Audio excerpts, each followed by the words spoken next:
on my Area 51 line. You're on the air. Hello.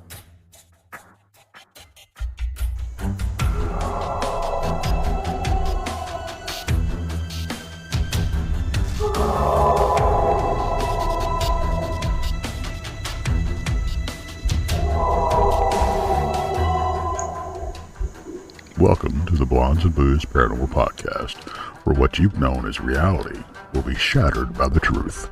Krista and Brandy will lift the veil from your eyes, revealing what has either been hidden or denied you for eons.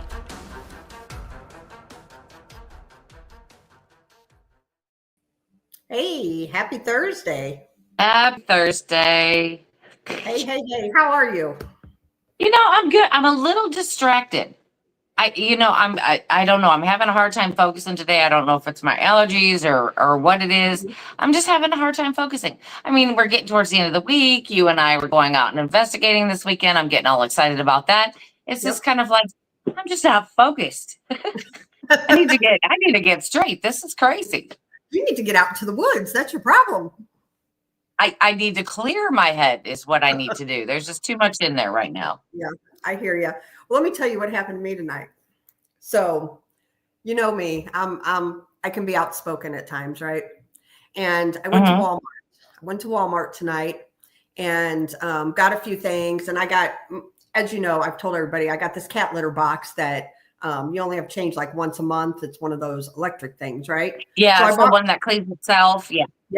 Yep. So I bought the refill for that. And then I bought charcoal, and that was not in a bag at Walmart. I went to Walmart, right?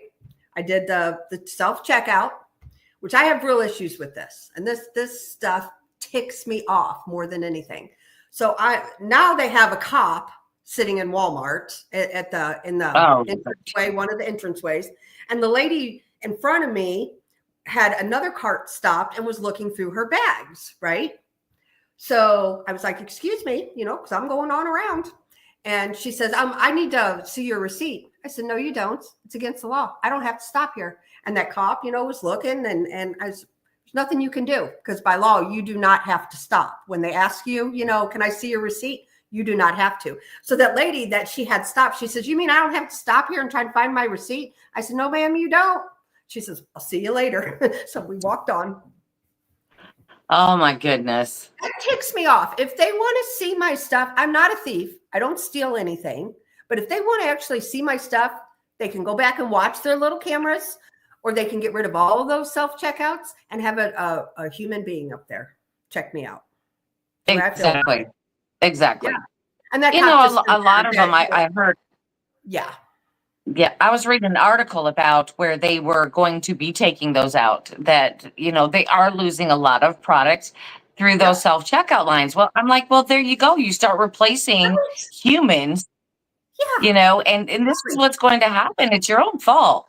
Absolutely. So that was, I just want to tell everybody, when you're at Walmart and they want to see your receipt, keep on walking. By law, you do not have to stop. And that's truth. You do not have to stop. So I won't do it. I won't. I refuse to. I tell them all the time. And then they always want to stop you if you have something that's not in a bag. So tonight I had charcoal and I had the cat litter thing that wasn't in a bag. So if you're going to put charcoal in a bag. Well, you know what I'm saying, though? That's when they stop you. Like, they'll stop me when I have dog food. I'm like, nope, see ya. You ain't stopping me. Check your cameras. You can see I paid for it. Exactly. I mean, you have all the receipts in your own little computer system. You can go back and you can check. Yep, exactly. You evidently have my face on camera. You can take care of it. Exactly. That's how I feel about it. And I can see where their loss prevention is high because now they've got the rent-a-cop sitting there that does nothing because she was like, she just stood there and watched. There wasn't nothing she could do to me either, Right. Yeah, so now they're paying extra for the rent-a-cop, and then they probably are losing a bunch of stuff. I'm sure people do steal, Yes, they do. So So just people keep on walking. Maybe then they'll get real people in there. Yeah, I think so. It's just kind of like I've already went through the register. Yeah. Thank you, T-Bone. Now you want to check? Thank you, T-Bone. I mean, and now you want to check? Okay. You should have been there in the first place. Exactly. Yep. So that's how I see it. Yeah. So that's my that's my complaint for tonight. There it is. There, we don't Yes. like the self checkout. If you're gonna No. check on us after we check out, well, no, Yes. I don't like it. Yes, absolutely. And Mike, thank you very much. We appreciate you. Thank you, Mike.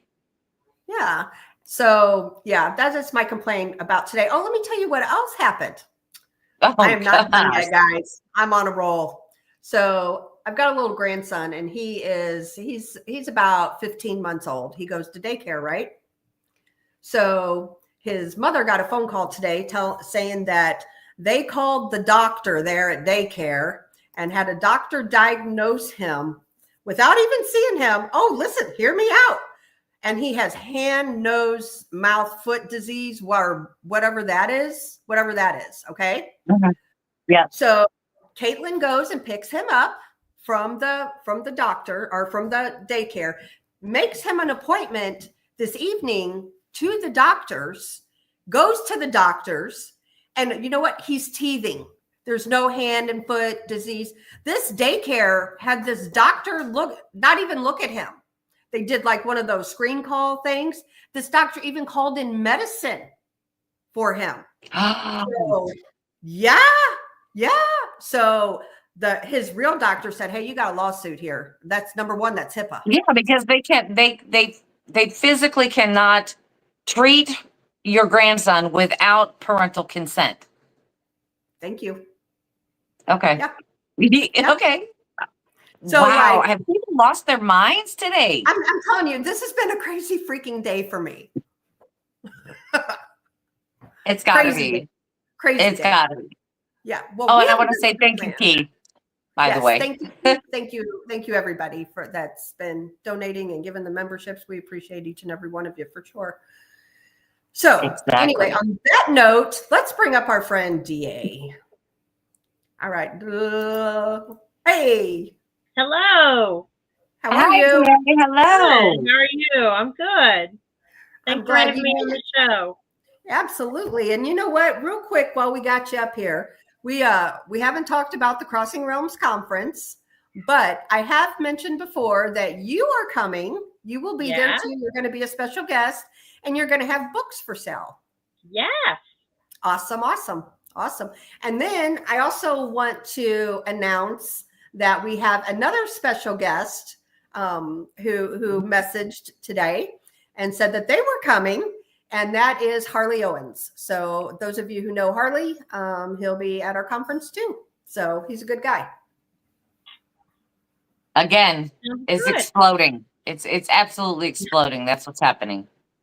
I'm just saying.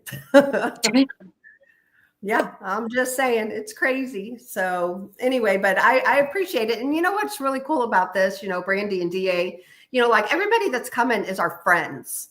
And it's just going to be like, I don't know, one big family party. reunion. Yeah. So I'm It'll really be a looking lot of forward to it. fun. Absolutely it is. I'm gonna. So not only do all of you get to run around and talk with all of our special guests and our speakers and everything, you'll see us doing the same thing. Yeah. We'll be running around talking to everybody too. Don't worry. Oh yeah, most definitely. It's one big social event. It's what it is. It's Sounds going to be a fun. good time. I'm looking forward to it. Yeah, me too. And so, we're so blessed, honestly, for the people that's coming and the people that, are speaking and our special guests. We truly are honored, and we really, truly do have a great group of friends. We really do.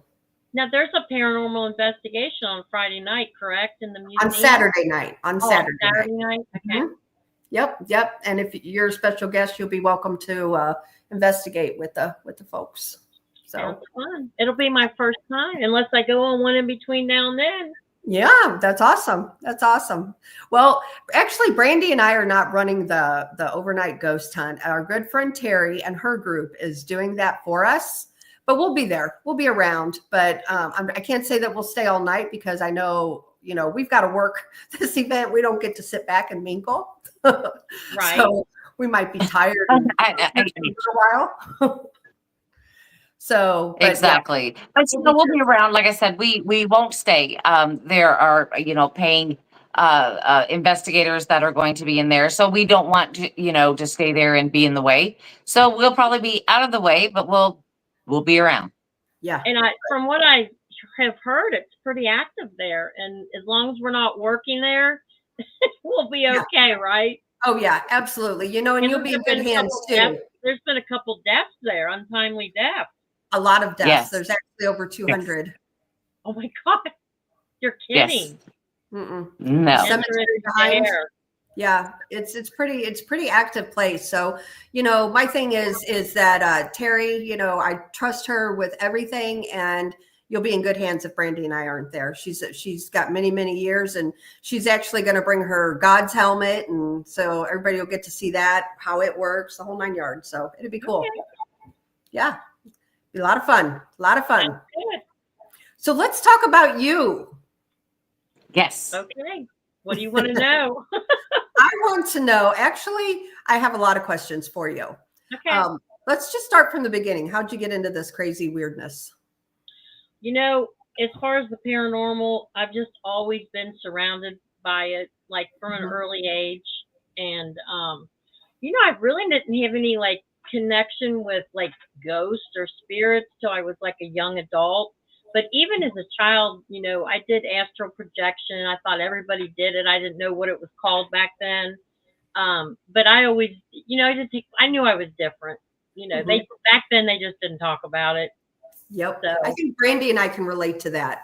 Yeah. Mm-hmm. And then, really, I think as a young, as a young adult, I started with my tarot cards and, different things like that. And then it just opened the floodgate. And from then on, it's just been, I've lived in several haunted houses. I've had lots of paranormal encounters. And, really writing about it as an author, it's like breathing it, like eating it, breathing it, drinking it, because it's so natural. It's not supernatural to me. It's so natural. Right. So it's once I started writing, it's so exciting. I get lost in the writing, and the next thing I know, I have a book, out into the world. But I just have it all in me, it's been that for all my whole life. So sometimes I have to cross-reference, and I'm a big researcher. I go down the rabbit hole quite a bit. Yeah. So how do you get your inspirations for books? Where do those come from?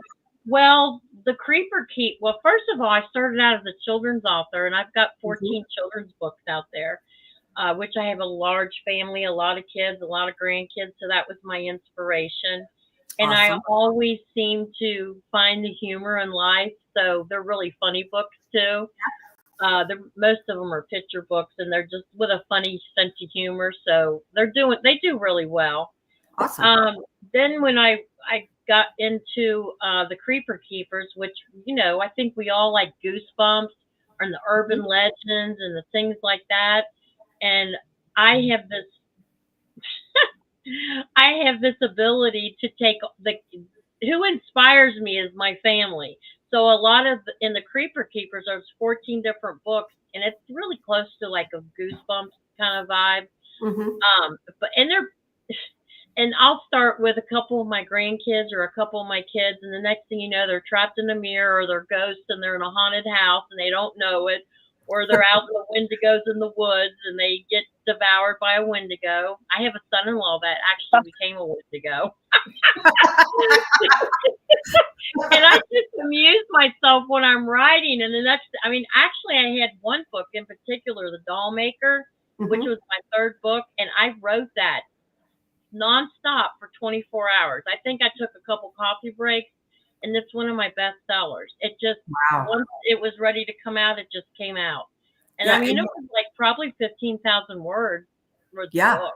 So it was a pretty good book. You now are right at 43 books?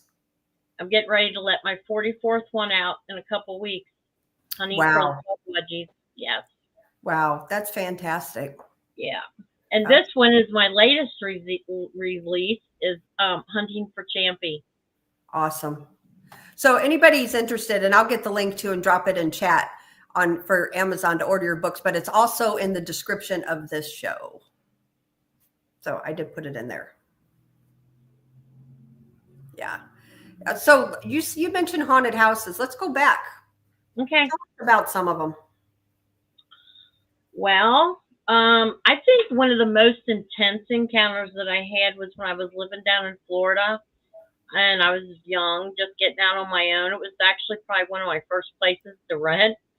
And it was in Tampa, Florida, and I was actively getting into the tarot cards and that kind of stuff. And I really don't. I was actually thinking about it today when I was working on my Pug Wedgie book, and I really do believe that particular situation was basically poltergeist. And poltergeist activity, nobody can really agree what that really is. But in my situation, I don't think it was a combination of things. I don't think it was just one thing, but I think a lot of it was poltergeist activity and things. I'll tell you this: we had like 4 roommates in there, and none of them believed in the paranormal. And within 4 years after I moved out, everybody believed in the paranormal, including myself, because I mean, we just had so much activity. I'm talking about, there was like a makeshift bookshelf, like a wooden bookshelf that would come out from the wall, like all the time. Like, if it didn't happen every day, it happened every other day. And nothing would be moved on that bookshelf. And I don't understand why. I think in the spirit, time just acts differently. So normally, like if you or I would have pulled it out, everything would have knocked out because it was wobbly. But this particular shelf would go out. Car keys would go missing. Like one earring would go missing. A sock would go missing, or a shoe, Right. And then it started getting escalated to where you could see like a black spirit or shadow figures like in the hallway when you're going to the bathroom where you don't want to go. It got so bad on the one bedroom that we had to completely lock it because you couldn't go in that room without everything just flying all over the place, flying across the room. The furniture would move, the bed would shake, the doorknobs would go. It was just like a constant thing. Right. And then I guess probably after about 2 years of that, there was one particular friend that was actually dating one of the roommates, and they went back to her condo, and whatever was there followed them. She wouldn't even come back into the house. And they could hear it going up the steps, and they could feel the weight on the bed, and they just freaked the hell out. I don't know what that was about, but it was what it was. So I mean, don't know. That does not sound like it. It doesn't sound like poltergeist activity to me. That sounds definitely intelligent. You think so? Well, like there was a purpose. Yeah.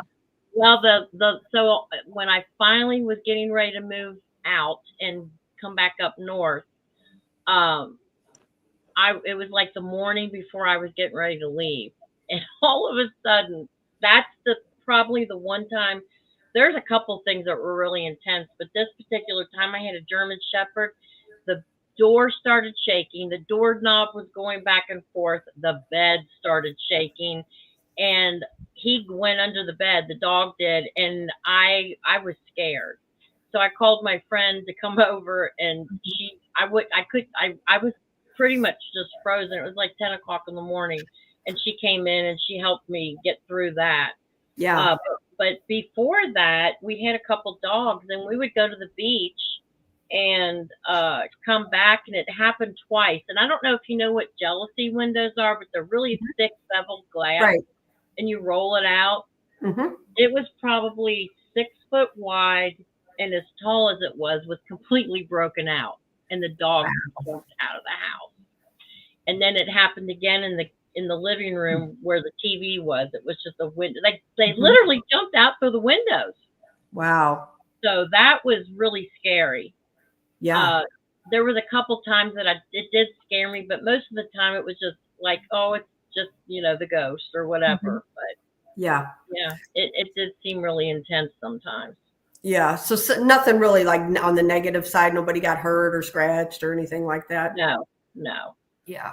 That's why I don't know. So if it was intelligent, I guess a poltergeist wouldn't be intelligent. So poltergeist is something that can be manifested by, by like a child going through puberty, things like that, or somebody who's like going through a lot of stress can even like manifest a poltergeist. So it's really not like a living creature or never was living. It's not demonic, but it can be nasty and it can be confrontational. A regular like intelligent spirit and I feel like Brandy, I can speak for her when I say this, we feel like if you're good in life, you're good in death. And so, like an intelligent spirit, they can be intelligent and can communicate with you. They can interact with you. It doesn't always mean that they're negative though. Right. Mm-hmm. Right. Absolutely. Yeah, and the other thing that I wanted to don't know what it was. I really don't know what it was, but for the dogs to jump out of the house, that's pretty intense. Yeah, because what I kept saying was this thing is doing things with a purpose. There's a purpose. As we talk about poltergeist, most people describe their poltergeist activity as erratic. And, like things slamming around, things flying off the table and all of this other kind of stuff. You're describing like maybe a little prankster or a trickster you had there that just making you wonder where everything is, driving you crazy. Mm-hmm. Well, what was interesting too is how it started was I'd be washing the dishes and I could see something on my peripheral vision. And I had a best friend from high school that passed away during that time. I mean, within a couple of weeks, I knew that. And then my grandmother, and then my aunt, my favorite aunt. So I had a couple deaths. So I know it did cross my mind, but I don't know why they would act like that and scare the dogs. Yeah. Well, the thing too, Paul, Brandy is lagging a bit, but she's keeping up. It's all good. Oh gosh, I lost my train of thought. I'm having a brain fart. Wow, Krista. With my relatives deceased and with the dogs jumping out, like I just didn't know. Like if it would have been my grandmother, I don't think she would have tried to scare the dogs or anything. Oh, that's what I was going to say. Speaking of the dog. Okay. So animals are super sensitive, to the other side. So what may not scare us may freak out an animal. You know what I'm saying? Does that make sense? Yeah. Because they are very sensitive to the other side. Well, then it scared my friend that it followed her home, Yeah. I mean, that was a scary, she wouldn't even come back in the house. Yeah. Well, and that's something, thank you too, Shadows. That's something too, that your friend, is not used to ghosts and people aren't. So a lot of people are scared and, if they don't come back, then, they're scared. And that's the thing too, like some entities, I'm not saying all, but some, can play on their fear too, it gives them power, and that doesn't that's what I was going to say. From what I understand, they do, like poltergeist that's what I say. Everybody doesn't agree really what poltergeist. There could be like a trickster, like what you mentioned, but they actually do feed on fear. Right. They can feed on fear. Yep. And I tell people, when we do private cases, and it's hard. I know it. I understand. So I really, really empathize with folks, because they are scared, thank you, Kinsey. They're freaking out, their cabinets, opened up or something. Yeah. So, and it's hard to do, but I tell people don't feed it. Like if that door opens up, just walk by it. Don't acknowledge it. I'm not saying that the ghost is going to go away, but they're not getting you, they're not ruffling your feathers. They're not getting anything out of it. Right. Exactly. So, I'm not saying that it'll go away, but it can lessen, the activity. So, and I know that's hard to do, I mean, there was a time when I was scared of things like that. So I get it. But I tell people as much as you can, just don't feed into it. And, a lot of times it just. I think a lot of times when you do have like activity like that, there are some things that you can do on your own, but then there's other things that you really don't know what you're dealing with. And it's a good idea to get somebody professional in, because it might, I don't think there's that much demonic hauntings Mm-mm. I think a lot of it is really tricksters, poltergeists, Absolutely. intelligent, and then the passive hauntings. Yeah. But you know what? In my last book, not the last one, but the one before that, The Big Muddy and the Elementals, Hmm. a lot of people don't even consider fae folk or elementals that could be, they're very trickster in nature. Yeah. Oh, yeah. Most definitely. I did a private And case. they're not going to go anywhere. They're Yeah. not going to leave because they've been there for a long before you were. Yeah. Yeah. We ended up having to, kind of come to an agreement with them. And long story short, we had to plant apple trees for them. That sounds exactly. Hmm. Yeah. Because they weren't leaving. Like you said, they weren't leaving. Brandy, Where yours. was that at? Was that in an area that was close to you? It was here in Missouri. Yes. Yeah, it was. Brandy, your image is crystal clear now. I know I had to go out and adjust a few things and come back in. I had to dial everything down. Evidently, it was too much for it tonight. So I hope everything's coming out better now. Yes, you're crystal clear. It's the first time. I look like Casper over here. I guess I better adjust my stuff. I've been in the paranormal too much. I need to get out in the sun. I love the sun. I love being outside. I'd rather be outside than sit inside. And honestly, if there weren't mosquitoes and nighttime bugs, I'd be sitting outside doing the show. There was a time where you used to. I did, but I got tired of the bugs bombarding my screen. Exactly. It's like you're sitting out there, you got nice lighting, and then all of a sudden here comes the bugs. And you're like, well, I can't even sit out here. Nope. I didn't even sit out here. So yeah. And Brandy's the same way. We both like to be outdoors. We're outdoors people. So you need to make you something outside, DA, so you can sit outside and write. I did start. Actually, the weather's been really cool here. So I actually did sit outside and write over the weekend. It was lovely. It was like a 65, 66. Perfect. It was perfect. Yeah. Perfect. But, I actually had a really crazy paranormal encounter that was, I thought, really amazing. And it was a group encounter. Several of my family members, we all experienced the same thing while we were out camping. We were camping and fishing. We had a big bonfire going on. We had this Bronco that we were unpacking everything. It was just getting, dusk kind of. And all of it. I'll be right back. Hold on 1 second. Keep going. Keep going. I'm listening. And all of a sudden we started hearing these drums, Native American drums coming. We were probably at the time on over 100 acres, and it was right out there in Petersburg, Kentucky, which is way out in Boone County, out by the airport. Right. And we just kind of looked at each other. There's no traffic probably 3 miles from us, like not even a road. Mm-hmm. And they kept coming closer and closer. And it almost felt like it was right in front of us eventually. And we all just started looking at each other and we didn't know what to think.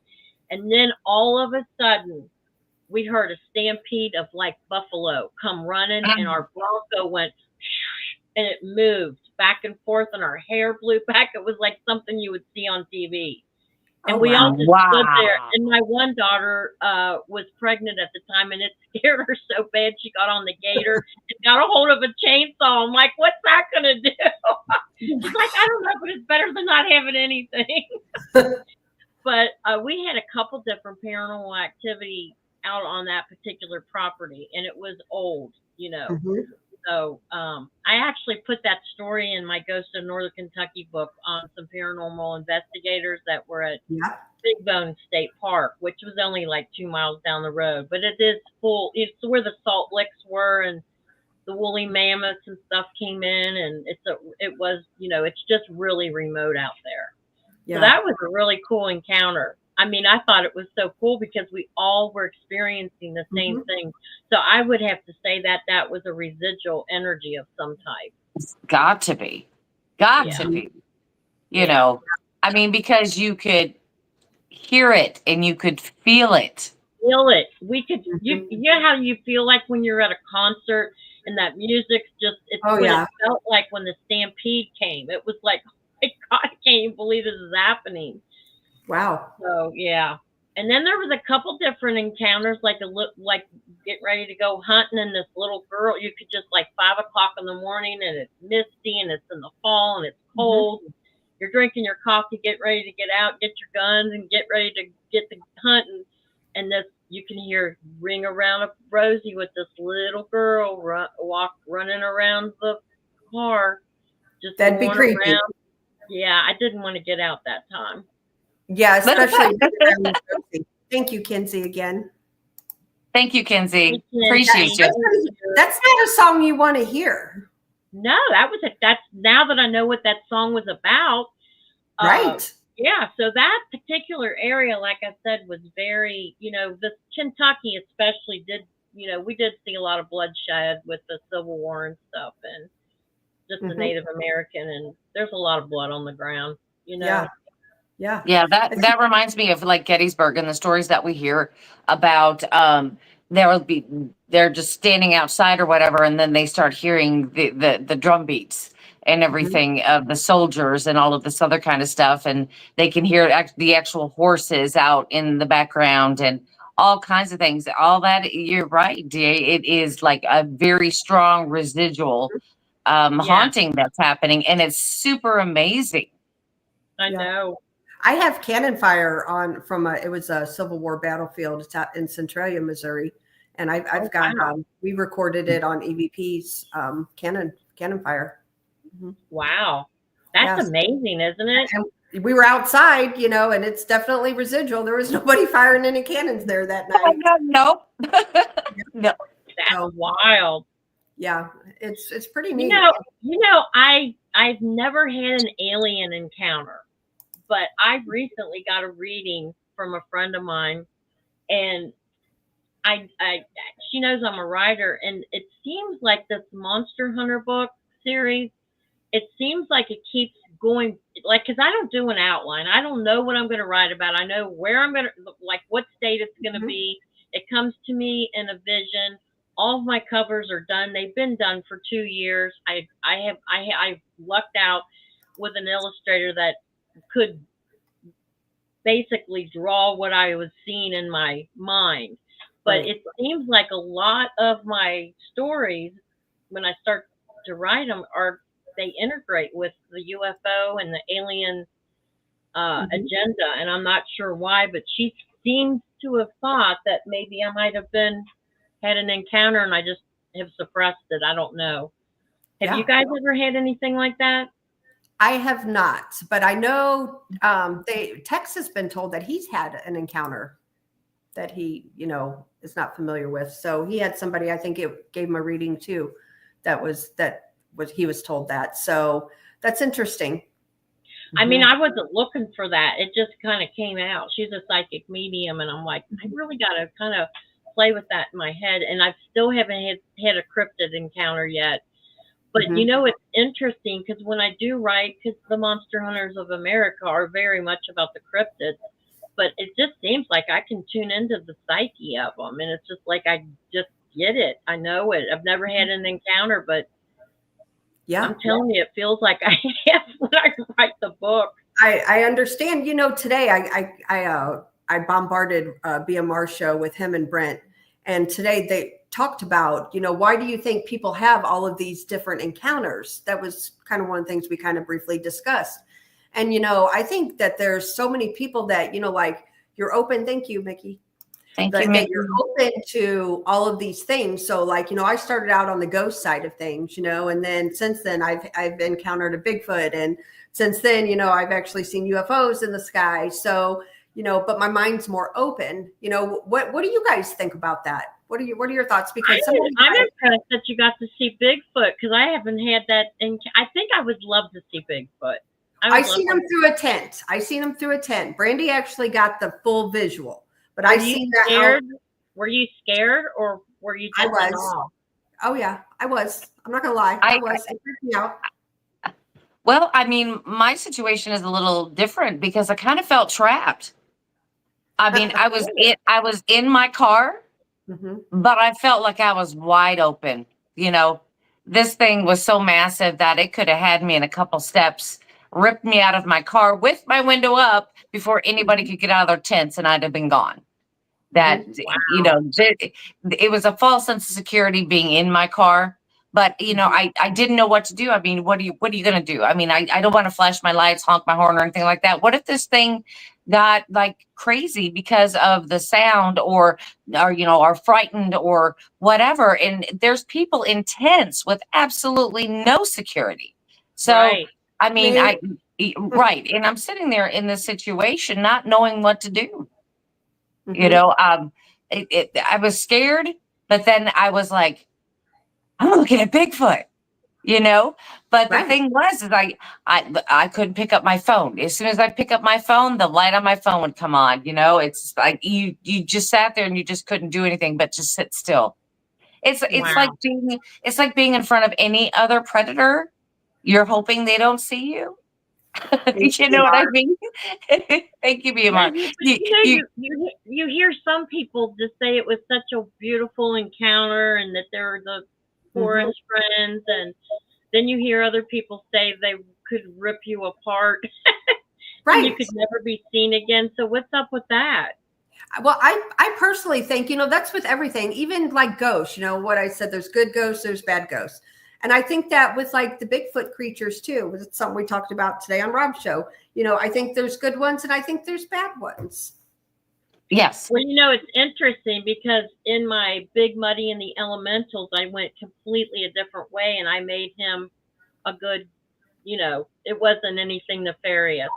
I Right. do That's awesome. believe it has something to do with the regions and the areas that we're in too, because when I started researching, you can actually see that when you have one particular tribe will say one thing in one Yeah. particular region, and then in a couple states over, it's a complete different scenario. You know, Yeah. so I don't think they're all one thing. I really No, don't. I don't either. And thank you, Andrew. I don't think they're all one thing, but I do think they're related. You know, Oh Yeah. yeah. it's all Yeah. part of a something. Yeah. It's all part of yeah. That's it, Krista. There's no better way to put it. It's a something. Yeah. You And know, when I was doing the Big Muddy, that particular Indian tribe in Illinois, Murfreesboro, actually, they actually talked about at one time they sat down with them, you know, and Mhm. they lived together in harmony. And I think that maybe what's changed is us as a people, as a humanity, the species of our, you know, humanity has changed, and look what we're doing to the environment, you know. And if they really are, you know, not nefarious, maybe they can be both, you know, because of what they're seeing us do, and maybe they can I don't know. You mentioned something too that I've heard others talk about. You mentioned our environment. And we have a friend, Terry, who's big time into, you know, the UFO side of things.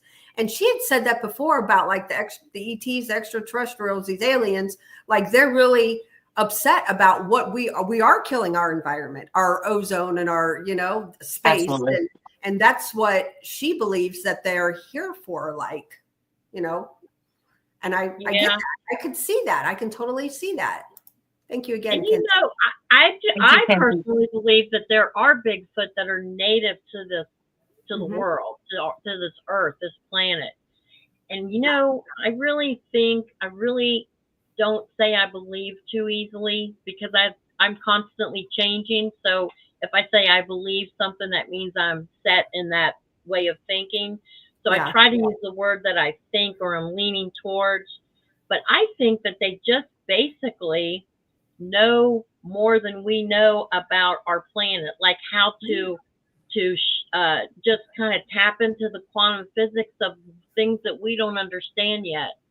And I'm actually formulating a theory on cryptids in general, and it is that Mhm. I think it's something like 78% of our world is dark matter, and Wow. possibly these cryptids could be compromise of dark matter, and that's why they can be invisible and they can go in and out of our realm. It's just something that we don't understand yet. Look, Yeah. look how far we've come from 80 years ago. What we're talking about right now, if anybody would have heard us 80 years ago, they thought we'd lost our mind. They'd have committed us. Yeah. So Mhm. maybe they are made up of of dark matter, which is what's holding everything together in our universe. Right. I mean, I've heard all kinds of theories. Why couldn't that one be true? Why couldn't that work out? I mean, it's we know that Bigfoot has been here forever. I mean, you can take it from the cryptic cave drawings and sketches and all of that stuff that has been done for hundreds and hundreds of years. Okay. Right. We already know this. And so why couldn't it be dark matter? You know what I mean? Why couldn't it? It's a great theory. And it would make sense because dark matter is invisible. And maybe when they're in the, in this realm, they just understand the physics better than we do. Yeah. Yep. Absolutely. They've got to know something. Yeah.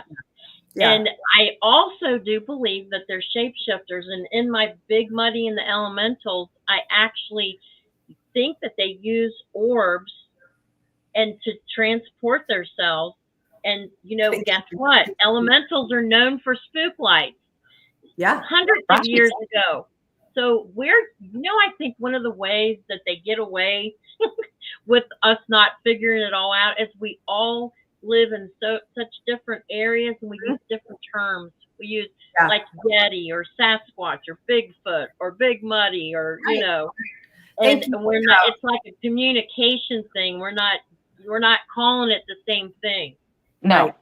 Real quick, I want to thank Kentucky Girl and T-Bone. Thank you both very much. I mean, can we hit everybody else?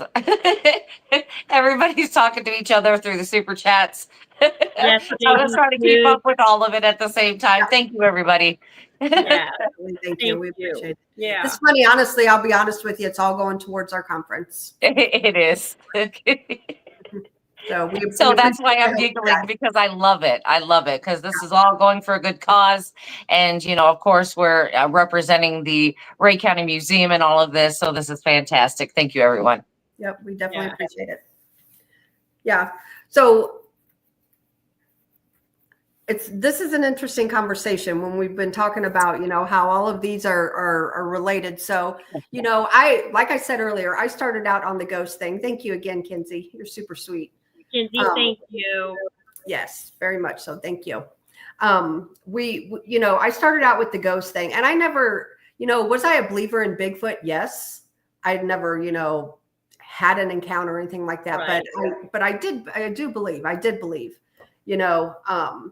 and I never thought that I would have a Bigfoot encounter. And then, the UFO thing has opened up and there's just so much to all of this. And even like metaphysics side of things, how you get that gut feeling and, it's like, it's almost like a spiritual awakening. It is. Well, and I do think it's the doors that open you up. Like it's like what they call the hitchhiker effect when you and I can't remember what scientist that was, that happened in Skinwalker Ranch, where that scientist came home from Skinwalker Ranch and then his two twin sons and his wife literally witnessed a dog man in their backyard. Yeah. And then that's when the cabinets started flying open and things started going, it was the ghost activity as well. So he had all three of those things with the UFOs, the aliens, I don't think he actually saw the dog man, but don't you find that interesting that it could have been a skinwalker, I mean, and not a dog man. I mean, there again, the terminology, right. Right, exactly. Because it would make sense that it would be a skinwalker if it was connected to the Native American thing, So that's something that scares me. I want no part of that. Me neither. Yeah, and it's hard to say. I mean, we don't know the origins. I mean, we can only, press for the truth, I guess, and see where it takes us. And you know what? Your ideas are great, DA. They're great. Wait, I'm going to give you one more thing that I've been formulating. I appreciate that, Brandy. I really do. And to tell you the truth, I'm getting ready to let loose my 14th book of this Monster Hunter series, and it is taking me down. I just think I'm so down deep in the rabbit hole, and then I go even further. It's like as soon as like Champy is a completely different situation than what we're talking about tonight. You know what I Mhm. mean? Mhm. But humor me this. When I did the West Virginia book, The Wampus Beast, which a lot of people didn't, there's really not a lot out there. Right. But Right. that's when I came up with the concept of egregores. Mhm. So this Native American, there was you didn't really get a concrete thing of why the Wampus Beast even existed, but basically it came back to beliefs, Yeah. belief systems. And so humor me this, you know how when we pass this realm, we can have a ghost linger. So how do we know that some of these cryptids and these things that are running around in the woods isn't the spirit of that particular thing? Maybe that's why we're seeing Bigfoot in orbs. Just think about it. We're seeing orbs in a ghost haunting. Why not in the woods with Bigfoot? Yeah. You know what I mean? Yeah, and then you've got the egregores, which are really basically okay. For example, the first egregore that I really came to realize, and I had to look it up to see what the name would even be, is kind of like the concept of a tulpa, which is a thought form, which is what the Buddhist monks do when they're creating something. But Right. a tulpa is just an individual. An egregore is a collective thought. Yeah. So you've got Native Americans that are at Serpentine Mound, with this meteor hitting it, this ground in Serpentine Mound in Ohio, and they're working on a mound that is going to be shaped like the Draco star system for how many years. And then guess what? When I did the book on the hunting for frogman, which is a completely different thing, there was also a creature called the Crosswick monster. Okay. And then when I did this book on Champy, guess what? There's a couple different species in Vermont. Champy is like comparable to the Nessie in Scotland, but there's also a couple different species in that particular area that match up with the Crosswick monster. And the Crosswick monster was created literally 45 minutes away from where the Serpent Mound, where this Native American tribe was basically empowering this snake-like thing. And I think that is an egregore. They manifested this thing that they were worshiping, and Yeah. it Yeah. was connected to the Draco star system. So then in the late 1800s, there was 90 witnesses. This is crazy.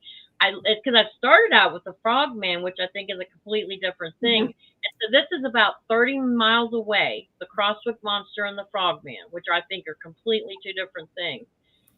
Yeah. 90 people witnessed this, including judges, a physician, and just like the pillars of the community. They signed it. I looked in the archives. 30 foot long. Oh. It had a 11-year-old boy in his mouth. It was like a reptilian, like salamander snake creature, just like the Serpent Mound. And do you know that's the only time that it surfaced? That when there was a few little sightings, but to have that many people see it, it actually dropped the boy. The brother went and got help, and they all came. They chased that thing for an hour, and they said it ran like a racehorse, and it finally went down into a cave. And then when I started doing the Champy book, there's a particular, it's not a plesiosaur like Champy, but it's more of a reptilian where they lay the eggs on just like what they said in the Crosswick monster, which is in Crosswick, which is where the Renaissance Festival is now in Ohio. Wow. So those I just find it just fascinating. Like 6 books later, there's the creature again, but it's showing up and they're calling it something different. And there again, it's the same exact length, the same red spots, salamander snake looking, the same characteristics and everything, but they call it something different because it's a different region. Right. Well, do you think that some of these, they call it one thing, but maybe it's a misidentified something? Like I think maybe like frogman, for instance, say maybe it's alien. You know what I think about frogman? That this like J.D. Smooth said that we live really close to the Wright Patterson Air Force Base. Just so happens, my theory on that, I had actually my massage therapist. I was, she hears all my crazy ideas, and I'll be telling her that, and she said, "Oh my God, my sister-in-law works there." And I'm not going to go any further in it, but guess what? There's a mural, and we all know about Wright-Patterson, correct? Yep. Like that's where the bodies of the U.S. of Roswell is supposed to be.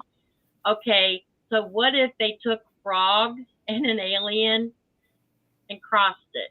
If they splice that DNA, Yep. yes. Because guess what? Maybe. It's known for holding a wand, and it's known for having blue, like vibrations, like frequencies when it leaves or comes in and out. Right. And it's right there on the Ohio River, which a lot of people, they just started doing a frogman conference. They think that there's something really crazy about the Ohio Valley and the river itself. Right. But guess what is on a mural at Wright-Patterson? Frogs. Can't make Interesting. this shit up. Yeah, that's interesting. Frogs. Crazy. Just frogs. Yeah. That's pretty incredible, really. I don't know. And same thing, I don't believe in coincidences. I don't just either. don't. No, we don't either. We're with you on that. And the thing too, like a lot of these creatures, we've talked about, like we've all seen the Dogman chart, right? Mm-hmm. The 7 different types of Dogman, and some of these, I've talked with people, we talked, I think it was on BMR show the other night, that these could be misidentified, Bigfoot or something like that, too. Mm-hmm. And then you go back to the egregores, Krista. So what if there is really basically just 1 or 2 types?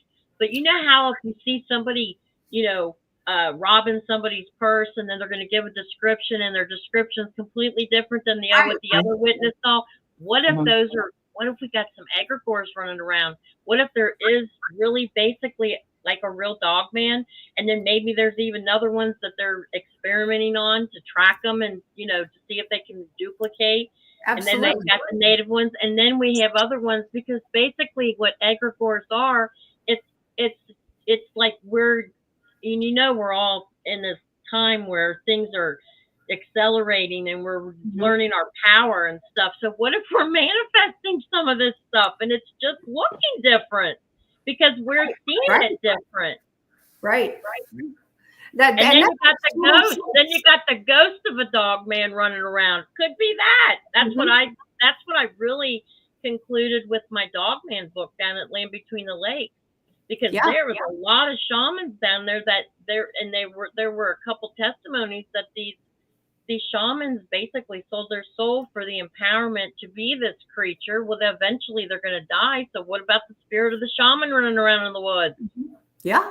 And that's why you can't kill it, because it's a spirit. Right. I think anything is possible nowadays. I used to not, but it is now. Right. Mm-hmm. Absolutely. It's definitely something. I mean, of course, we always talk about, we'll probably never know about this in our lifetime. But man, the hunt is fun. I hate to say it that way, but the hunt is fun. And it keeps me going, because just maybe I could find that next piece of that puzzle, that next piece. Oh, definitely. I mean, we live in exciting times. We're no longer looking for, well, there are still some people that look for the government for disclosure for you. But what's the real breaking news is when we, as just us, getting together, and, people are watching. The government and the powers that be are watching, and they know that we know. They know that we know, and they're learning from us, from our experiences. And from what we're coming up with, we have critical thinking skills. Not everybody's got that. Yeah. Not everybody's got that. And we're it's like a collective consciousness of all of us coming together.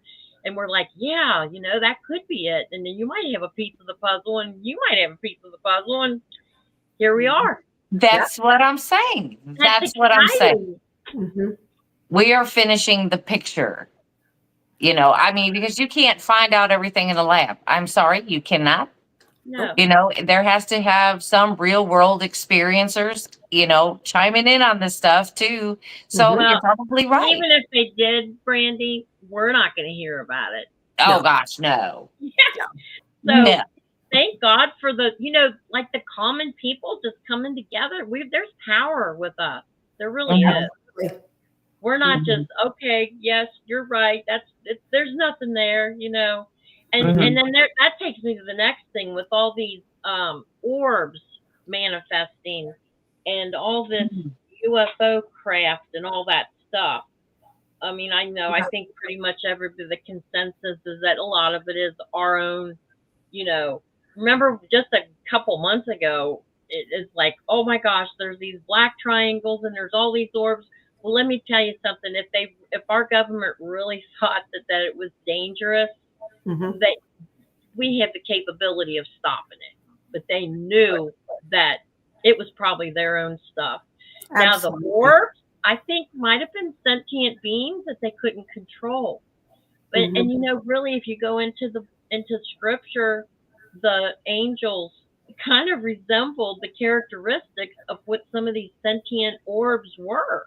Mhm. When you really Mhm. look at it, there was like all these, and then Mhm. they're shifting in and out. I mean, who knows really? But isn't it interesting? They just all disappeared.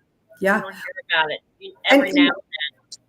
well, and too, Greg Ogles is a very dear friend of mine and Brandy's, and he's talked about seeing the orbs, and Brandy and I have seen the orbs out in the woods, but the ones that he saw were intelligent.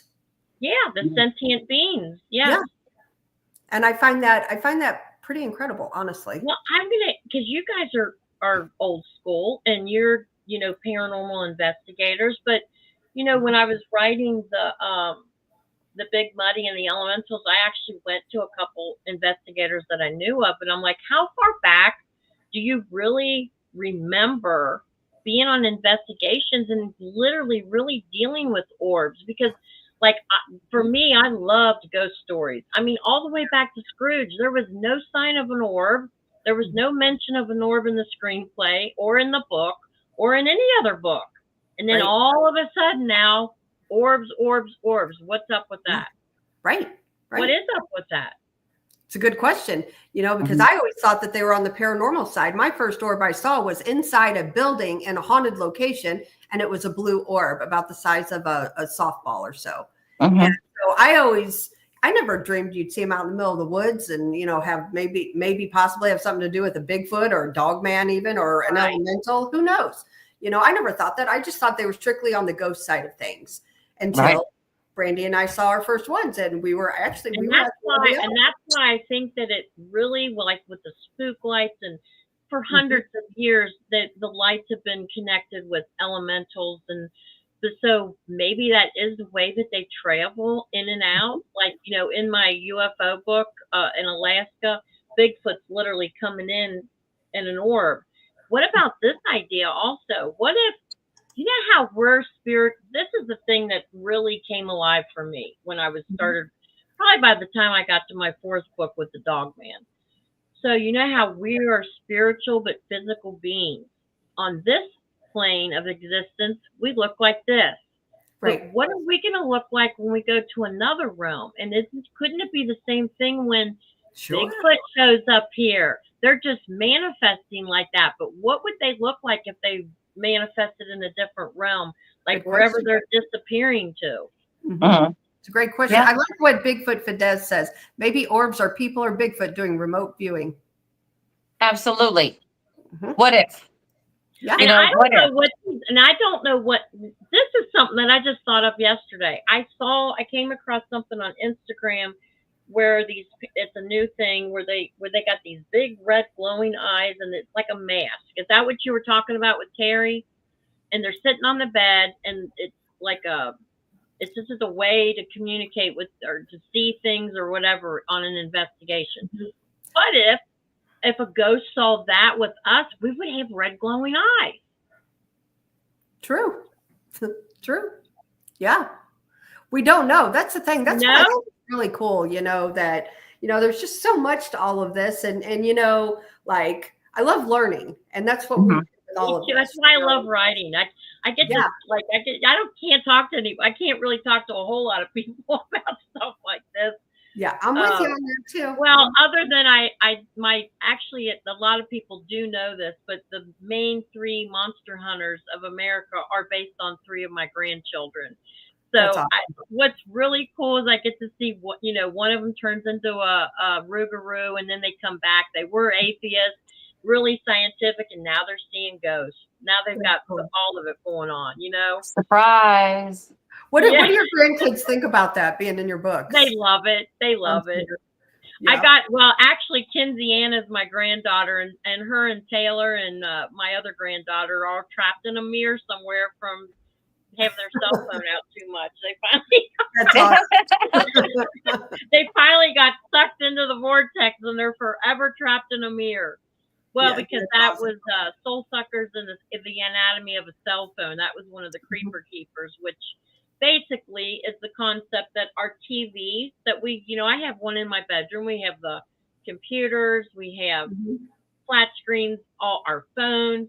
Those are all black mirrors. Yeah.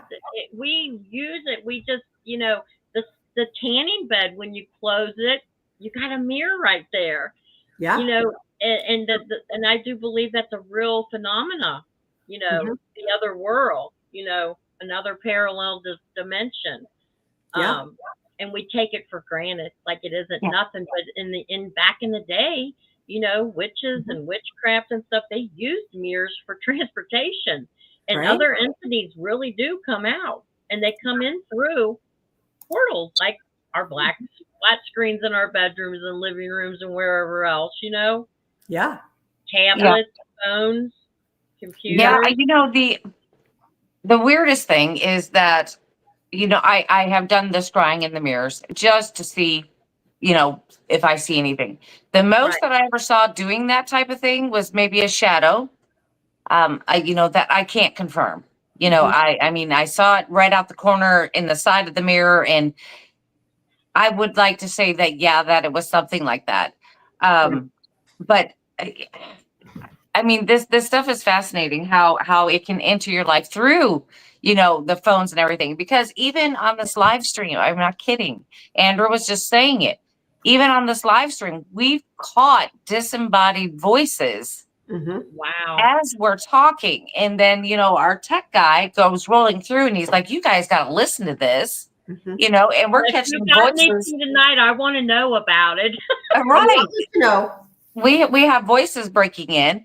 I think one night, right out of camera view, right behind where you guys can't see, right behind my camera, I had an orb, flat out, its own light source. It went underneath my desk, and I just caught a glimpse of it, and I'm like, what is that? I saw something light up. Wow. And then just a little bit later, something shot from the floor to the ceiling behind the camera.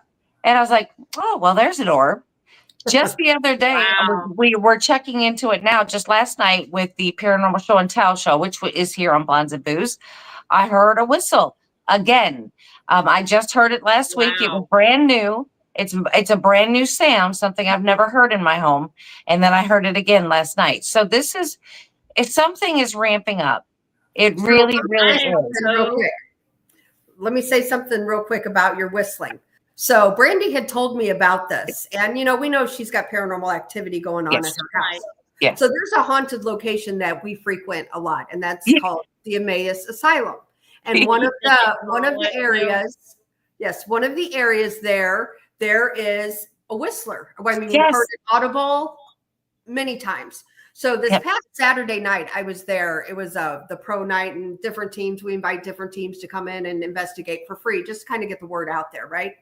So lots of people were in that location. And I told everybody, listen for the whistle. Listen for the whistle. Do you know not one whistle? So I really think you took home the whistler. You need to bring him back this weekend. I will bring him back. I promise I will not leave him here, because it is new. It is new. It really is. Crazy. Because I just started the whistling, and I was just there, 2 weeks ago? Yeah. Yeah. Yeah. And it started since I've been back. And if nobody heard it on Saturday. Okay. So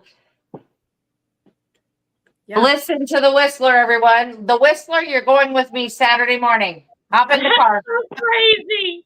Hop in the Well, car. you We're know- leaving. Well, let me tell you something. About 10 years ago, well, was it? Yeah, I guess it was about 11, actually 12 years ago. I actually, on Facebook, this is a crazy story. Mhm.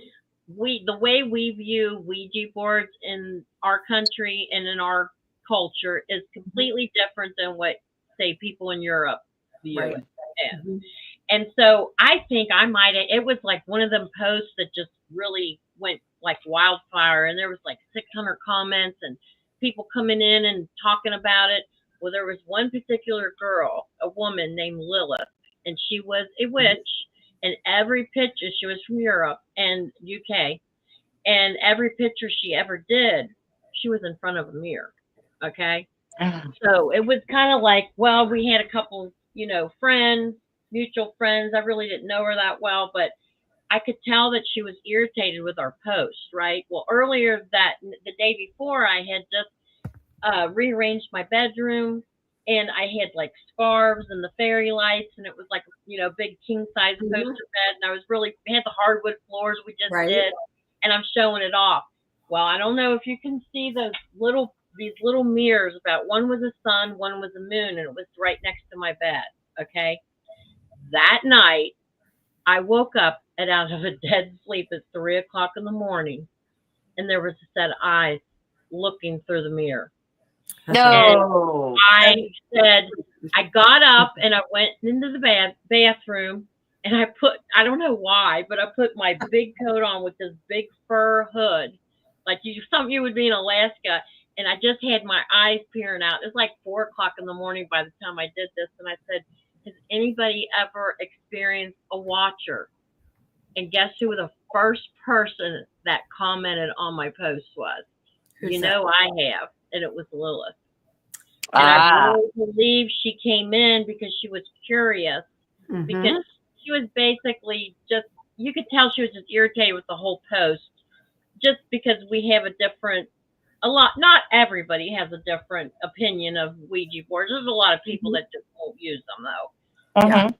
So anyway, they call it table tipping over there, because that's what she said. It was part of her gig. That's what she did. She was like a reader and a witch and all that. Did the crystal ball and all that, which I don't think there's anything wrong with it. It's just not something I've had a crystal ball before, for kind of, just to have it in the house. But Right. I've never conjured anything up like the Wizard of Oz. Right. But anyway, that was the craziest thing. Mm-hmm. I mean, her eyes were coming right through, and I just woke up out of a dead sleep at 3 a.m. and the eyes were just staring back at me. It freaked me out. Oh wow. It's kind of like you're wondering if you manifested that, or did she manifest that? I think she used it as a way of transportation, because every picture that you would see, I mean, I'm talking probably 20 or 30 pictures of her in front of a mirror. It wasn't a coincidence.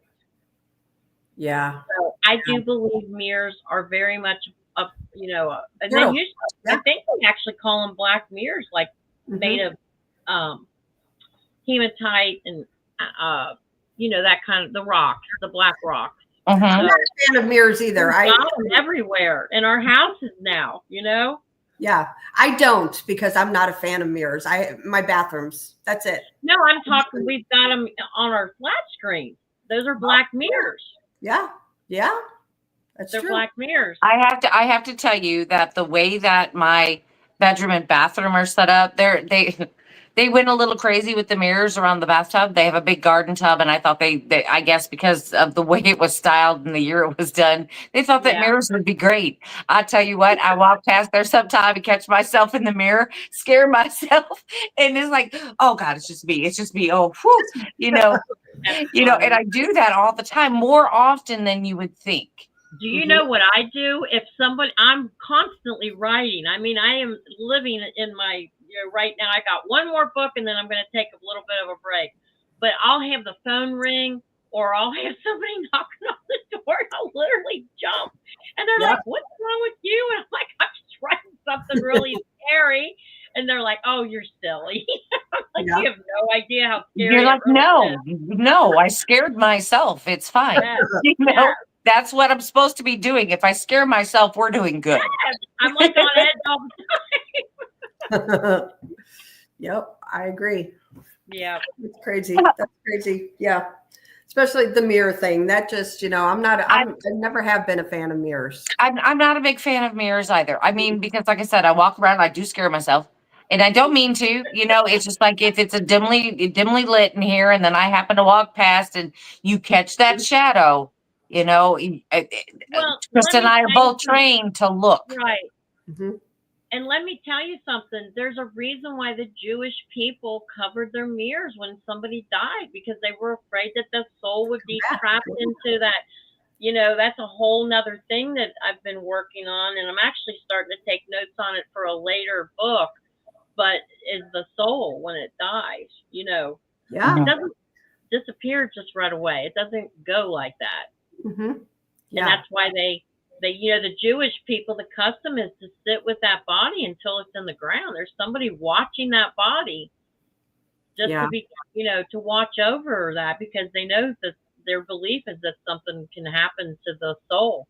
Mhm. Yeah, that they and then something could actually invade the vessel. So yeah, absolutely. That's why they do it. And I really respect that in that particular religion. I think Mhm. that's really, says a lot about their people, that they would take it that serious. And, with nothing like sitting and hanging out on a 24-hour shift with a dead person. I know, right? Next one comes in, Yeah, But I wouldn't want that They covered all job. the mirrors. They covered the mirrors because that's what they believe. Yeah. Yeah. That's not a job I'd want. I actually follow a mortician on YouTube, and she posts some pretty interesting stuff. And I don't even know why. It's just I don't know. I just, she doesn't ever show bodies or anything, but she'll talk about, like people will ask her questions about different things, and embalming and stuff. And I don't know why I watch her, but I do. That's funny. That's pretty morbid. You might just use it down the line for something. That's something that you might need to have, when you're least expecting it, that knowledge. You never know. Yeah, you never know. You never Well, know. I do have to say this though. One of my friends from high school, her daughter is in her 20s and early 20s, and she has just got her mortician's license. Mm-hmm. I don't know if I could have ever made that choice. Me either. More power to her. Somebody's got to do it. Somebody has to do it. Exactly. And I just don't think that I could have made, even look at what we do. Look at what we do. Look at what we talk about. And I don't think I could have made that choice. Yeah. Yeah. It's just weird, isn't it? It is, definitely. It takes a special type of person to do that. I really, truly believe that. And, she talks about how respecting the body and things like that. And that's things I appreciate that, Yes. Yes. And just different things that she says and she does. And she talks about cleaning. She says, yes, they're dead. She said, but I wouldn't want my loved one on something dirty, and so she talks about cleaning and just, it's just little stuff like that you don't think about that.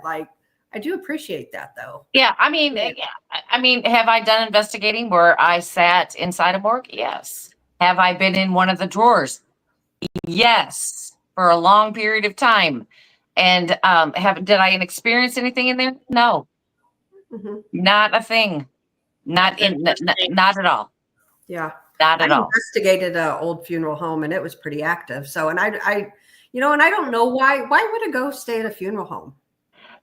I don't know. Isn't that but weird? See, I was actually in the actual morgue part, and I was in one of the drawers, and I heard nothing. Yeah. Silence.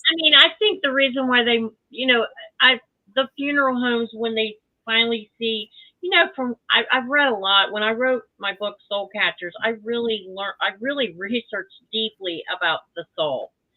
Mm-hmm. And, there's a lot of belief that the soul has different parts, mm-hmm. Like some people might say, you die 2 deaths. The first death is physical. The second one is when it's the last time anybody says your name. There's a lot of truth to that. Mm-hmm. So those are parts of the soul. And then there's another third part. And then you have the spirit. And Gotcha. so imagine, I mean, I've heard of a couple different psychic mediums not realize that they could see the dead until they were at their grandmother's funeral when she came Mhm. up and kissed her on the cheek or, sat Right. down next to her, so maybe Uh-huh. that's why they linger because Yeah. that's the last time that all their loved ones are together. And, I had an experience with my own mother. And I think it basically took her about 30 days to go ahead and cross on over. And I had Wow. a kind of a scary experience. I was born at 3 a.m. I'm not making this up. And Mhm. after she passed away, for every single day, for almost 30 days, there would be a pounding on the front door at 3 a.m. And it wasn't just me listening to it. And I think she just didn't want to be forgotten. And Mhm. so I eventually went down and got a picture of her glamour shots. Back then when everybody, Yep. I was the only one Yes. that did do a glamour shot, but everybody in my family did. Yeah. And then I put a candle there, and then it seemed like she was appeased with that. And then I didn't hear any more from her. But the very last time, and I'm talking, it would wake everybody up in the house. It wasn't just me hearing it. And I'd go to the front door, open it up, nobody's there. 3 a.m. Wow. every night. And then one day it was on a Saturday morning, and me and the kids, there was 4 of us. They're jumping on the bed. We're doing laundry. The rock and roll's playing. We're just, got vegetable soup cooking. And all of a sudden from the cellar, which is one of them old trap doors that you was like an old house, Mhm. really loud that we turned the music down and we all just like looked at each other. And that's when I went down and got that picture and brought it up, and we didn't hear Wow. anything else after that. And That's awesome. I think she just didn't want to be forgotten, Yeah. And I think that the soul travels back to where, the loved ones are, or maybe when they were a child, or when they brought home their children, or they got married, or, whatever significant things happened to them. I think they kind of like do a reminiscing, and they're slowly detaching from the earthly plane. And then you got some that never do, and that's why we have ghosts, Yeah. Uh-huh. because they can't detach from the earthly plane for whatever reason. Yeah. That makes The sense. intelligent kind. Mhm. Well, let me ask you this then. What do you think about astral projection? I mean, I did astral projection. I did that when I was a child, and I just thought everybody did it. And I remember going to Scotland a lot. That's where my heritage is from, Scotland. Mhm. And my grandmother would, fill my head with things about Scotland and plant that. But I would literally fall on the ground, and when I'd land, I would be on the ground. I was a big sleepwalker too. And nobody talked about that. I would try to explain it. I'd be like 4 years old when I started doing that. Do you know that one of the last things my mother said was, "Oh, I did that all the time. I didn't know that's what it was called," like a month before she passed Yeah. away.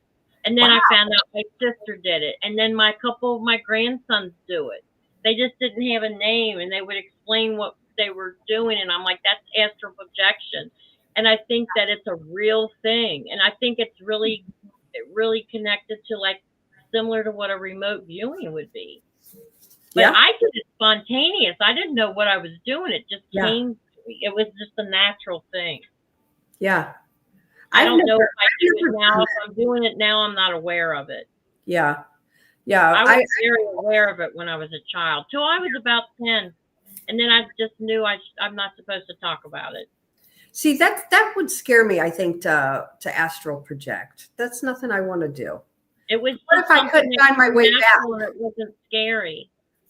Yeah. I I mean, didn't have any bad, nothing bad happened ever for me. It didn't.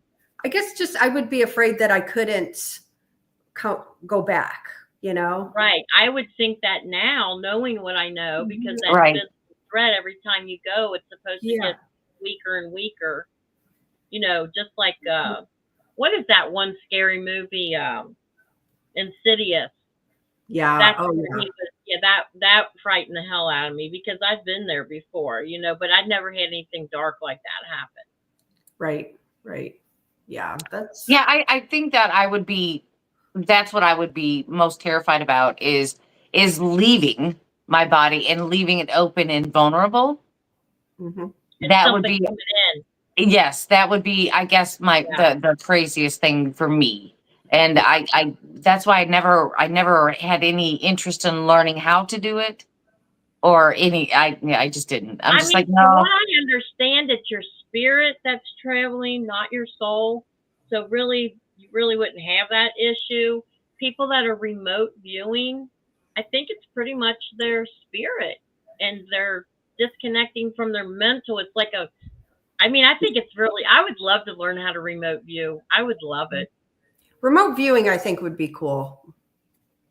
Yeah, And yeah, because and you're you're conscious, traveling. you're awake, you're not in a vulnerable state. Right. I think that's okay. Yeah. But the whole sleeping and doing that, possibly not even knowing you're doing it, and like And I that's said, how it leaving was your for body me. in I that didn't know I was vulnerable state. Yeah. Yeah. So Joe DePop says, you must be careful here. Self-hypnosis and astral projection can be confused. You can incur a cardiac arrest if you're not careful. That's scary.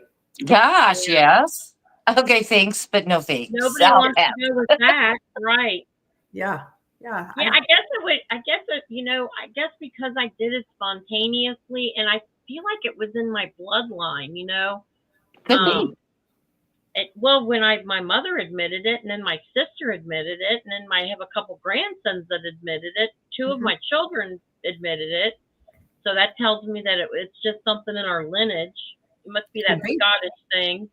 It could be, and maybe that's why you're so open to all of these things, and you're having these different encounters. Absolutely, Oh, yeah. possibly. Like I And maybe said. that's why you might have possibly, with the alien thing, maybe that did happen. I can remember being like 6 and knowing different trees, like just innately. I knew that can do this and this can do that.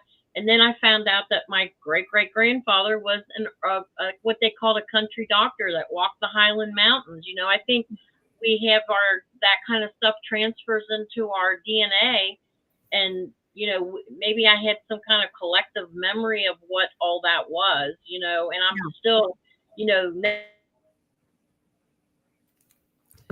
We can't hear you, DA. I don't know what happened. Uh-oh. No. See, this is the stuff I'm talking about. Well, it did this backstage before we went live, but then she comes back. Did it come back? Yep, you're back. Yes. It said my connection got lost, I guess. To your mic? I don't know. I'm right here. I didn't touch anything. Krista, isn't that weird that she lost the connection to her mic? Yeah. Browser, it said, to the browser. Oh, but you were still here. We could see you. Yeah. That's weird. You never lagged or, it didn't look No. like I guess I'm not supposed to talk about my holistic stuff. But really, since I was a very small child, I just knew things innately, and I think that's how the astral projection was. I just did it, never questioned it. I just knew when I would bring it up at an early age that it made people uncomfortable, so I just learned not to talk about it. But I mean, it wasn't like I tried to do it. Back then, they didn't have any. I mean, I don't know of anything. I was like 4 when I started, So, yeah, but it's pretty incredible, man. That is. Mm-hmm. So I guess I'm open for a cryptid encounter. I would love to see Bigfoot. I really would love to see what my experience would be like. I'm open for it. I don't have any expectations. I'm just open for whatever. I don't want to get abducted by any alien. Oh, no. Yeah, I mean, you talk about frightening. That's frightening. Well, see, that's the funny part, because Chris and I, have done the paranormal, blah, blah, blah. Well, and we became friends. Well, then she's like, we were sitting out on her back porch. We were talking about sitting out on the porches before all the bugs and everything. We were sitting on the back porch, and she's like, what do you think about dogmen? And it just went, it went from like 0 to 90, like, and we had a great conversation about it. And then, then we started getting into cryptids. She said she would like to start doing stuff like that. I'm like, yeah, I'm game. Let's do it. And I think it's just the luck of the draw. It's Right. you got to be at the right place, the right time, and they you know, I believe that they will let you see them if they want you to, Yep. Right. and that's it. Well, the night that we had our encounter, we weren't honestly, I mean, we were out there like hoping to see something, but we didn't expect it. You know how Well, many it was times the I've been same in Oh the night. gosh, no. It was the No. same night. Like you saw it in the car and you saw it in the tent. Yeah. Yes. So I was in the tent right next to her car. She was sleeping in her car. Yeah. Yeah. So you And it saw wasn't just us. simultaneously. Oh, Yeah. wow. So there was other people in camp that heard it. So when I heard it and seen it, like the shadow walk by my tent, it was 3:12 in the morning. And then people downwind from us, they also heard it and looked at their phone. So we've got like a timeline. We've got like a foot trail. We've got 14-inch impressions. Like, yeah, it was crazy. Wow. Yep. Well, Yeah. I'll Yep. tell you, I wouldn't want to see. Well, I would like to see a dog man. From a Actually, distance. Jody Cook. Yeah, Actually, safely. Jody Cook invited me to do an excursion in the fall down land between the lake, and I'm down for it. I mean, he's actually had face-to-face encounter with a dog man. I mean, I'm a really open-minded person, and I know you all are too. But when you see something like that, it's just like it's surreal. I could imagine. Yeah. Yeah. You know what? When I remember seeing ghosts and shadow people and actually seeing full apparitions, I didn't feel like that. It just felt really natural to me. Like it didn't like, oh my God, I just saw a ghost. It wasn't anything like that. I don't know why that would be different for me with a cryptid, but it just feels like it's it different. would be. Yeah. It's different. No, I never thought I would be scared, but honestly, I wasn't expecting it. And then I'm thinking, what the, Yeah, that is out there, and it did scare me because I was laying down. I have a cot, and right behind my cot, I heard it coming up, and so that's why I was saying, like, within 5 feet of my head, this thing could have got me, in a tent. So I sat up. I did sit up, and I was kind of freaking out. I wasn't, but weird other stuff kept going through my mind. And honestly, Bigfoot wasn't what I was thinking of. I kept thinking like Ozark Howler, Dog Man. I was thinking scary stuff, that was, so. I kind of do really feel like the majority, like, of what we call Bigfoot. Like I said, I believe in the Pacific Northwest, it's different. I think that they're very aggressive. I think it's a completely different beast. But I think that the ones that, like, when I'm sitting here listening to you all, I do feel like they're interconnected with the forest, and I find it interesting that they are shapeshifters, and I do believe that they can manifest, like they can look like a tree or a rock. So that tells me that they understand quantum physics like we don't, And guess what else does that? Elementals. Yeah. Triads. Yeah, we've Yeah, had discussions. We had discussions about what if Bigfoot is part of the Fae. Yeah. I think they are. T-Bone. Thank you, T-Bone. And I mean, what if that's the case? You'll have to get this book because that's what that one's all about. Big Muddy. Oh my goodness. Yeah. Yeah. You can see the little orbs and stuff. And I do believe that there's a very good chance that they really are. Yeah. Oh, Well, when you come to the conference, I'm definitely going to buy some books from you. I like buying them in person because I like my books personalized. We both, That's we both great. do.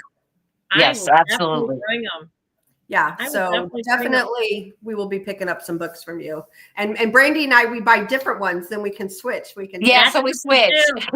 And you know what? I just got my a couple libraries just contacted me the last couple months, and they've been picking up my books left and right. So I'm really excited. And they're in Joseph F. too. Joseph F. bookstores. Yeah. Nice. Very cool. Very Well, cool. well, congratulations on that. That's Well, awesome. thank you. I was excited. Yeah. I'm excited to meet you in person. That's going to be great. I know, me too. I already feel like I know you.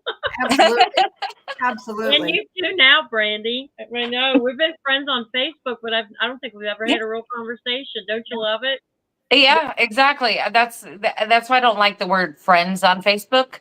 Right. I don't like it. I they should call it like Facebook acquaintances or something. I agree. But you know what? I have found that on Facebook some wonderful people, really. Me too. Yes. For real. We have to. Like where else? And you know what? Like, you know what that tells me is that we just, as human beings, want a connection.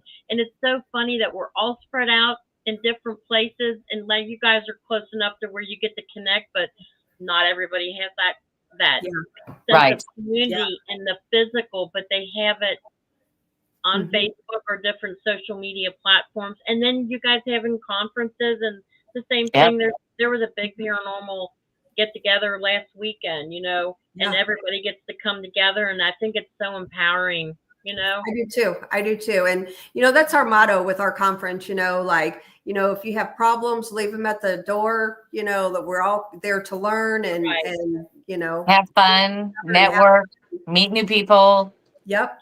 Yeah, and Yep. bounce ideas off of each other because nobody has it all figured out. No, right. Right. I love that. I could love that. You know, what I thought 10 years ago is not what I think now. I mean, Right. you know, it's Yep. changed. Yep. Mhm. And if you think you've got it all figured out, it's probably a good chance to say you don't. You really Right. don't.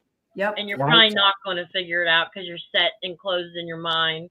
Exactly. Exactly. Yeah. You know, it's just, it's amazing. You know, I'll call it the paranormal community. And in that, I mean, the cryptid, the paranormal, the UFO. It's just really, honestly, we've met some wonderful people and some of our best friends, Yeah. you know, in this. I agree. Absolutely. Absolutely. And, appreciate you coming on. I I know. appreciate you guys having me. I really had a lot of fun. Thank you. Yeah, this hour and a half just flew. It did. It did. You're Woo. welcome to come back anytime for sure. We'll definitely Okay. have you back again. Well, my friend Ann Bender from Haunted Hospital, she wrote my foreword for the Ghosts of Northern Kentucky book. Mhm. She said she'd love to join us the next time, maybe in September, October. She's a Absolutely. psychic medium, and she has a paranormal team out in California. So I asked her if she'd be interested, and she said, heck yeah, Yeah. Heck yeah. Awesome. We're all about it. Awesome. do it. We'll talk Yeah. about ghosts and everything spooky. Yeah. There you Man, go. sounds perfect to me. We got a Okay. lot of thinking to do tonight, Brent. A lot of A thinking. lot of thinking. So T-Bone for memberships, Mike, thank you. Keith for memberships, BMR. Yeah, I didn't mean to ignore everybody. I didn't know how to connect my thing with next time I'll do it. I guess I got to connect to YouTube on the chat. So Yes. I will figure that out next time. Kelly, thank you. Two Shadows, thank you. Kinsey Ann again. Taylor Hacker, thank you. Kinsey Ann again. Josh Corbin, Kinsey Ann again. Mickey G, thank you. Kinsey Ann's on a roll, job isn't she? Yeah. Yeah, she You know was. what it is her and Taylor are trapped in that mirror and they're wanting our attention. That's funny. And Kinsey Ann again. BMR. Kentucky Girl. T-Bone. Rob, Kinsey Ann, Kentucky Girl, Bigfoot, Michigan Laura. Rob, T-Bone, Shade Viking, Kinsey Ann, Shade Viking, and Shade Viking, Kinsey Ann, Shade Viking, T-Bone, and Joe Two Pops. Thank And we you. just, did you just get that last one from Joe Two Pops? Is that the one? Yes. right. Okay. Yes. All right. thank you. I just wanted to make sure we got that last one in there.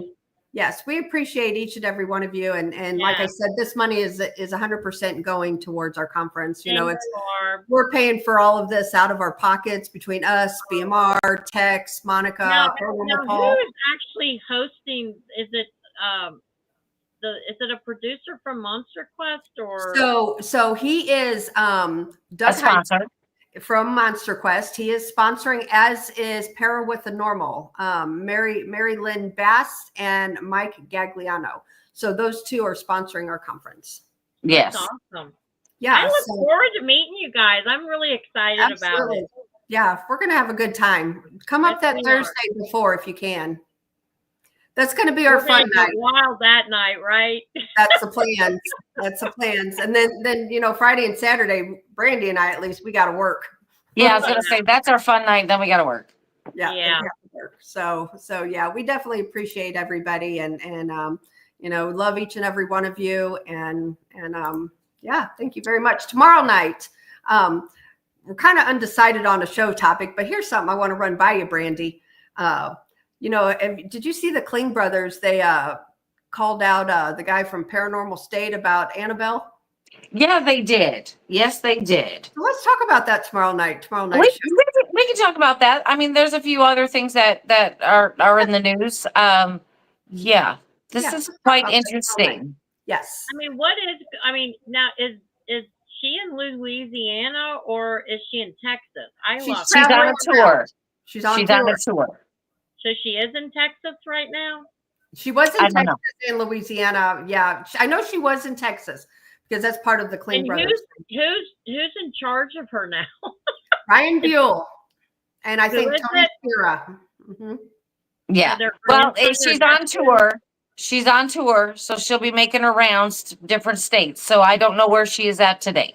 But she's still in the case, correct? Yes. Yes.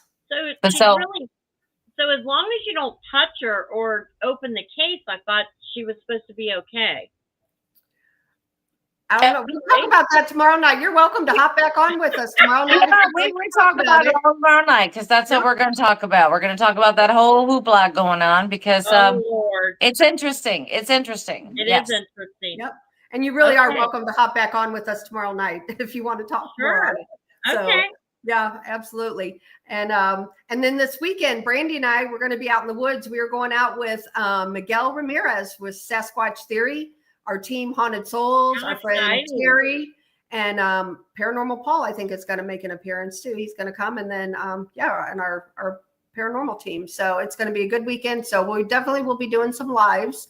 And we'll be making an appearance on Sasquatch Theory as well because he's going to be filming as well. Okay.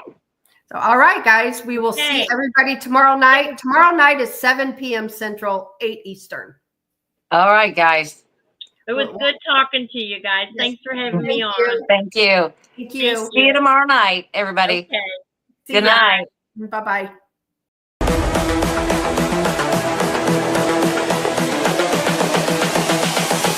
This is the future.